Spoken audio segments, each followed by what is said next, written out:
that was unbelievably stressful even for people watching.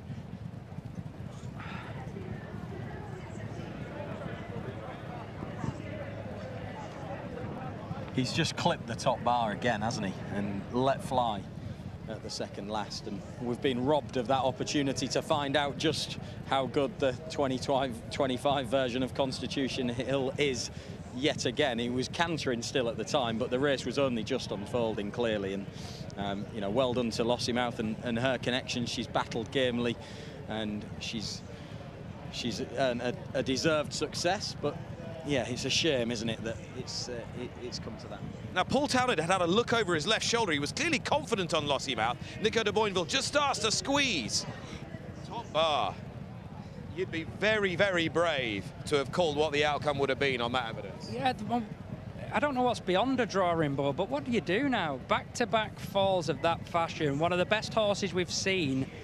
What is the plan next? You're inclined to put it down to sample size and being just a freak turn of events, because throughout the rest of the race, I think we were observing he was treating them with more respect. He gave one a lot of air on the first circuit, and that was tended to be the theme throughout. That's fine, but when you get racing and the heat's on, then you need to be quick, slick like he used to be. Yeah, I mean, I don't think it's helped him that he's ended up sort of crowded a little bit. Slightly half-length here, maybe? Yeah, exactly, he was. I mean, you know, there's no doubt that just as the race was unfolding, and he didn't have daylight going into that, did he? Whereas most of the race, he was in a good rhythm. Obviously, they weren't quickening in the same way that they were going to the second last flight of hurdles, but, you know, it probably hasn't helped him that he's been surrounded in that way.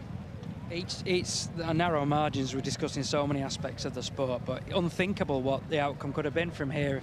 And Cheltenham, the best horse around, on the receiving end of such a severe fall, and it looks like, oh, you hope, of course, that he's going to come back and still be that high caliber performer, but it's two in a row, and as Martin says, things just got messy here. There's 6 of them at this point. 2 of them were ignored. Take no chances and tell the name. We're allowed to do their own thing, and at this stage, Nico's the one caught behind, whereas Paul takes the opportunity to try and nick a length or two. Bear in mind, Constitution Hill was ahead of him at that point, ahead of Paul.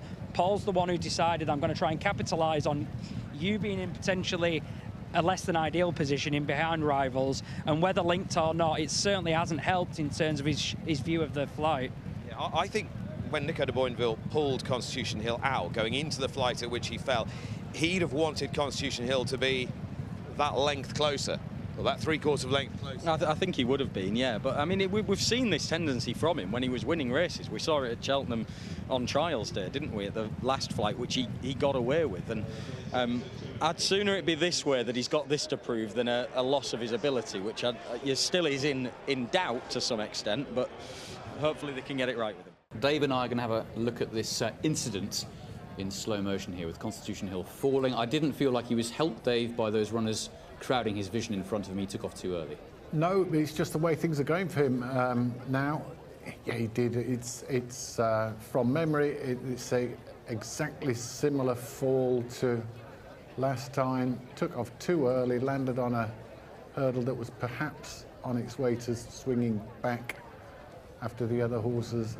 But it's just he ended up behind the horses and crowded, whereas Paul Townend ended up wide and with a clear view. Just things conspire against you when it's not your time. It's not your time, and it's very much Willie Mullins and Paul Townend today, and Lossiemouth. Controversy last time, perhaps won easily in the end, justified the owner's decisions, and has gone the aggressive route this time, and she's been rewarded again. Yeah, it's fabulous for them. Yeah, just on Constitution Hill with the horses in front of him, I felt like confidence-wise he just didn't need that after the near fall at Cheltenham, then the fall, and look what's happened today.